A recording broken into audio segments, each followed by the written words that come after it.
Hello friends, welcome to incentive classes. Myself Ashal Verma. तो आज हम पढ़ेंगे सिंधु सभ्यता जो थी उसका उदय किस तरह से हुआ। अभी तक हमने सिंधु सभ्यता वाले लेक्चर में ये कवर कर लिया है कि सिंधु सभ्यता की खोज किसने की थी, उसका समय क्या था और उस समय कौन कौन सी सभ्यताएं विकसित थी, उसका नामकरण कैसे हुआ था। ये सब हम लोग पहले ही पढ़ चुके हैं। वहाँ की लिपि क्या थी और वहाँ कौन कौन सी चीज़ें वहाँ पर हम लोगों को मिली हैं, ये सब हम लोग पढ़ चुके हैं। आज हम पढ़ेंगे कि सिंधु सभ्यता का उदय किस तरह से हुआ। हम लोग उसका कालक्रम भी पहले ही पढ़ चुके हैं। तो सबसे पहले तो जो उसका उद्भव की बात करेंगे तो उसमें हम लोग दो मत पढ़ते हैं। पहला होता है देसी मत, जो देसी है मतलब कि अपने भारतीयों ने जो कहा है उसे देसी मत कहेंगे, और विदेशी मतलब जो लोग बाहर से लोग कहते हैं कि बाहर वाले जो होते हैं विदेशी मत होते हैं।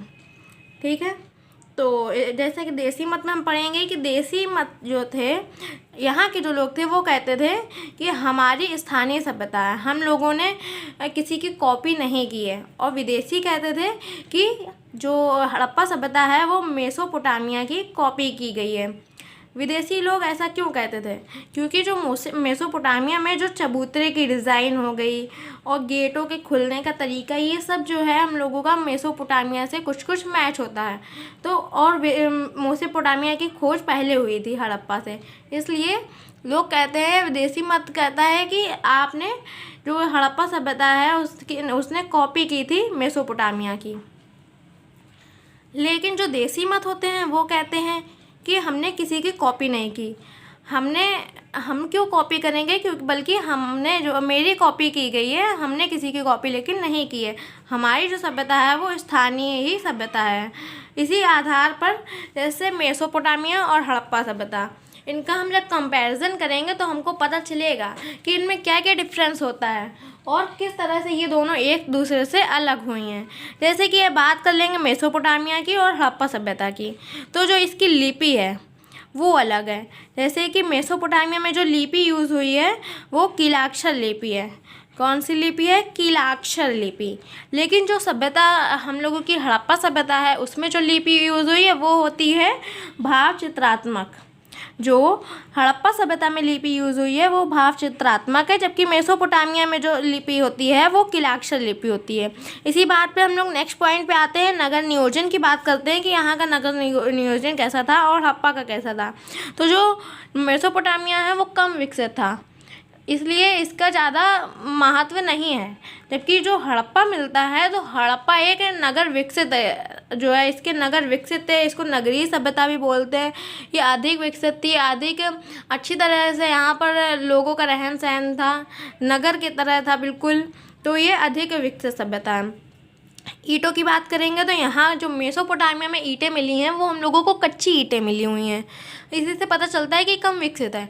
जबकि जो हम लोगों को हड़प्पा में ईंटें मिले हैं वो पक्की ईंटों का यूज़ हुआ है। अब सोचिए, इतने समय पहले पक्की ईंटें होती थी तो ऑफकोर्स वहाँ की सभ्यता बहुत ही विकसित होगी, वहाँ के लोगों को बहुत सारी चीज़ों का नॉलेज होगा, इसीलिए तो उन्होंने पक्की ईंटों का प्रयोग करना शुरू कर दिया था। तो यहाँ पर पक्की ईंटों का प्रयोग होता था। अब हम लोग नेक्स्ट पॉइंट पे आते हैं, पूजा भवन। तो यहाँ जो है मेसोपोटामिया में साक्ष्य मिले हैं कि यहाँ के लोग पूजा करते थे, लेकिन जो हड़प्पा सभ्यता है, हड़प्पा सभ्यता में कोई साक्ष्य नहीं मिला है कि यहाँ पर पूजा होती थी। और जो मेसोपोटामिया की मोहरें होती कैसे थी? मोहरें बेलनाकार होती थी, यहाँ की मोहरें बेलनाकार होती थी। लेकिन जो हड़प्पा की मोहरें मिली हैं वो मोहरें चौकोर मिली हैं। अभी हम आगे बात करेंगे कि ये हड़प्पा की जो मोहरें होती थी उनमें किस तरह से कौन कौन से सिंबल बने होते थे। नेक्स्ट हम लोग पॉइंट पे आते हैं, भौगोलिक विस्तार।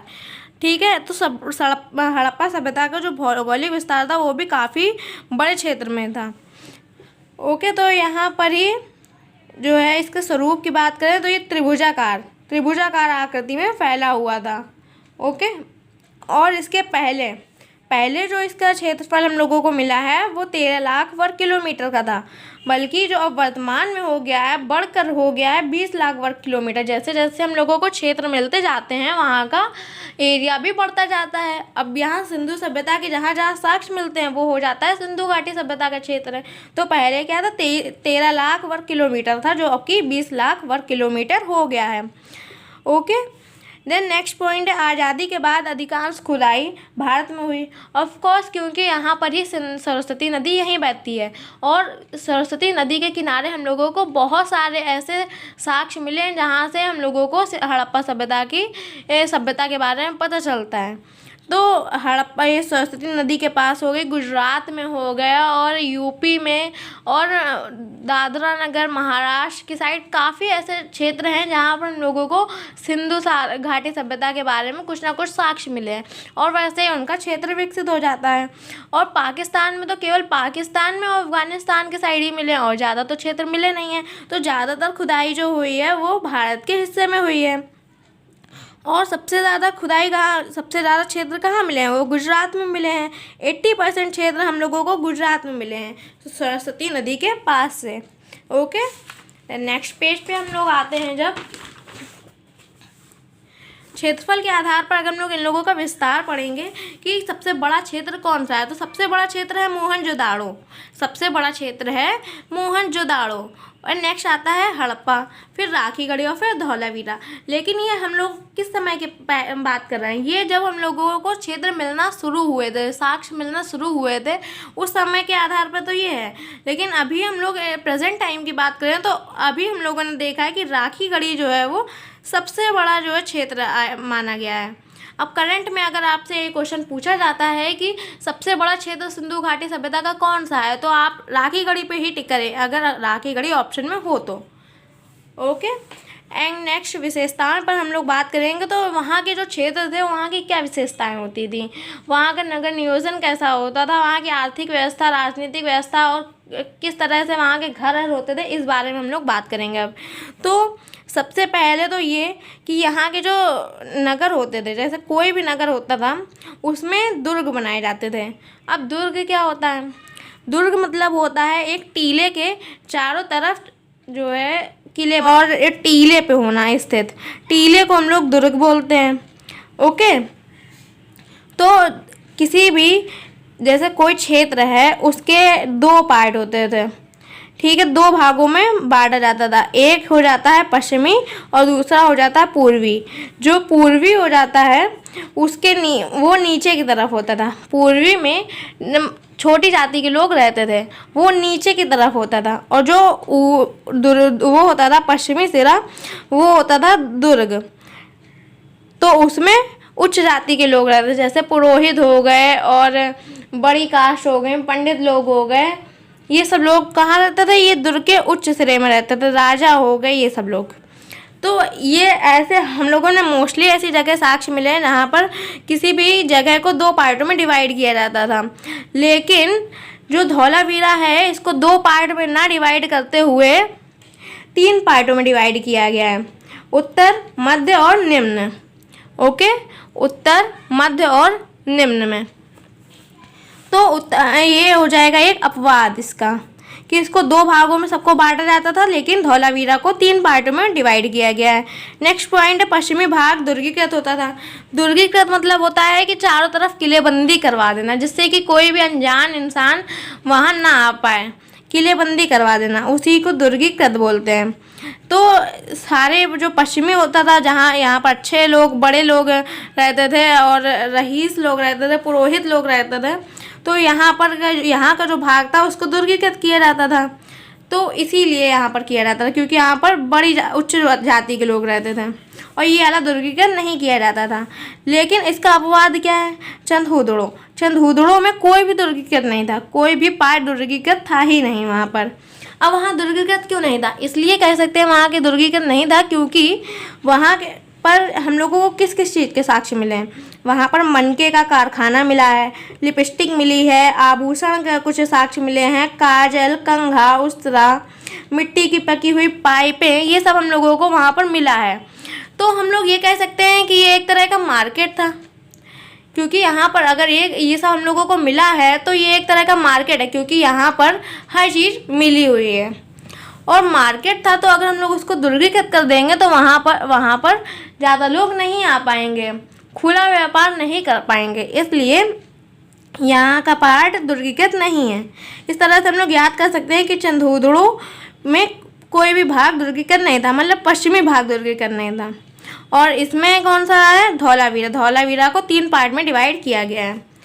अब कालीबंगा की बात करें तो कालीबंगा दुर्ग का था। ये किसने कहा, ये अलमानंद घोष ने कहा 1991 में।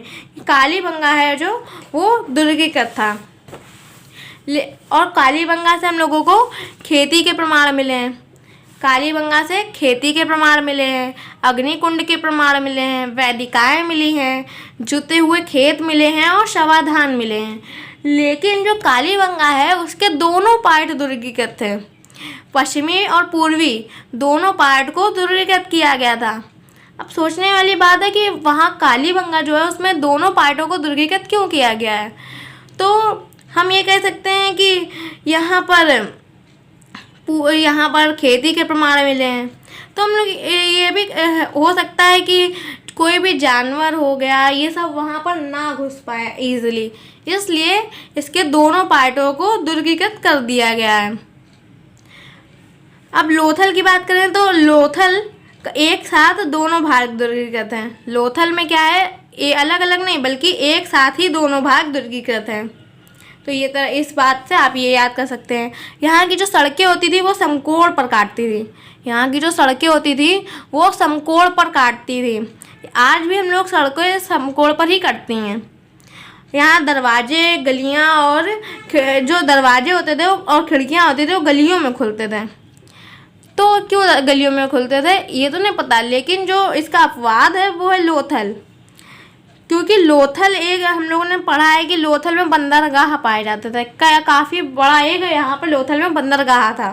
तो इस तरह से हम लोग कह सकते हैं कि लोथल में अगर हम लोग अंदर की तरफ गेट खोलते तो उन लोगों को प्रॉब्लम होती, क्योंकि और उसकी जगह कम हो जाती है। इसलिए लोथल में अपवाद ये था कि उसका जो गेट थे वो मुख्य द्वार की ओर खुलते थे। नेक्स्ट पॉइंट है पक्की ईंटों का प्रयोग किया जाता था। हर जगह यहाँ पर पक्की ईंटों का प्रयोग हुआ है। ओके, लेकिन जो अपवाद है वो कालीबंगा है। देखिए, अपवाद हम लोगों को ज़्यादा पढ़ना ज़रूरी होता है क्योंकि हमेशा अपवाद से ही क्वेश्चन उठते हैं कि 4 ऑप्शन दे दिए जाएंगे, इसमें पूछा जाएगा कहाँ पर पक्की ईंटों का प्रयोग नहीं हुआ है या कहाँ के गेट किस तरफ खुलते थे। इस तरह के क्वेश्चन पुटअप होते हैं ईजिली। तो आपको अपवादों पे ज़्यादा ध्यान देना है। अब आपको अपवाद अपने तरीके से कैसे याद आप ईजिली कर सकते हैं वो आप देख लीजिएगा, मैंने अभी अपना बता दिया है। यहाँ पक्की ईंटों का प्रयोग की बात करें तो यहाँ कालीबंगा एक ऐसा स्थान है जहाँ पर पक्की ईंटों का प्रयोग नहीं किया गया है। और पूर्वी और पश्चिमी दोनों भाग हैं, दोनों भागों में कच्ची ईंटें ही प्रयोग होती थी। और जो चंदूदड़ो है वहाँ पर वक्राकार ईंटें प्रयोग होते थे, मतलब कि गोल ईंटें प्रयोग होते थे चंदूदड़ो में। और कालीबंगा में दोनों पार्टों में कच्ची ईंटें प्रयोग होती थी। अब हम लोग इसके महत्वपूर्ण सिंधु घाटी सभ्यता की जो महत्वपूर्ण तथ्य हैं उनके बारे में नेक्स्ट डिस्क्राइब करेंगे। तो अगर आपको ये वीडियो पसंद आई हो तो प्लीज़ लाइक सब्सक्राइब करिए और प्लीज़ ज़्यादा से ज़्यादा शेयर करिए। Okay, thank you.